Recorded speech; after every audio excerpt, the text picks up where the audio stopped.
தற்போதிருக்கும் சூழலில் உள்ளாட்சித் தேர்தலை நடத்தினால் ஆளும் கட்சி தோல்வியை சந்திக்கும் என்பதால்தான் மாநில தேர்தல் ஆணையம் காலம் தாழ்த்துகிறது என்று எதிர்க்கட்சித் தலைவர் மு.க.ஸ்டாலின் குற்றம் சாட்டியுள்ளார்.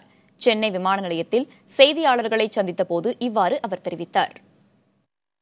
மாநில தேர்தல் ஆணையம் ஏன் நடத்த முடியாதுன்னு சொல்லுதுன்னா, அரசு இப்ப இருக்கக்கூடிய பினாமி ஆட்சி இப்ப இருக்கக்கூடிய சசிகலாவினுடைய சிறையில் தண்டனை பெற்று பெங்களூரு சிறையில் இருக்கக்கூடிய சசிகலாவினுடைய பினாமி ஆட்சி நடத்தினா ஒரு மிகப்பெரிய தோல்வியை சந்திக்க வேண்டும் என்பதற்காக நடத்துவதற்கு அவர் தயாராக இல்லை.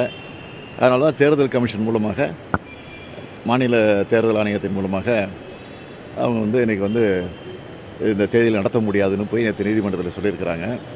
நீதிமன்றம் இதை கண்டிச்சிருக்கு, நடத்தி தான் தீரணும், நடத்தலைன்னா இது கோர்ட்டினுடைய அவமதிப்புக்கு ஆளாகுன்னு சொல்லி மிரட்டியிருக்கிறாங்க. தேதி ஒரு வாரம் காலம் ஒத்தி வச்சிருக்கிறாங்க. பார்ப்போம் என்ன வருது பார்ப்போம்.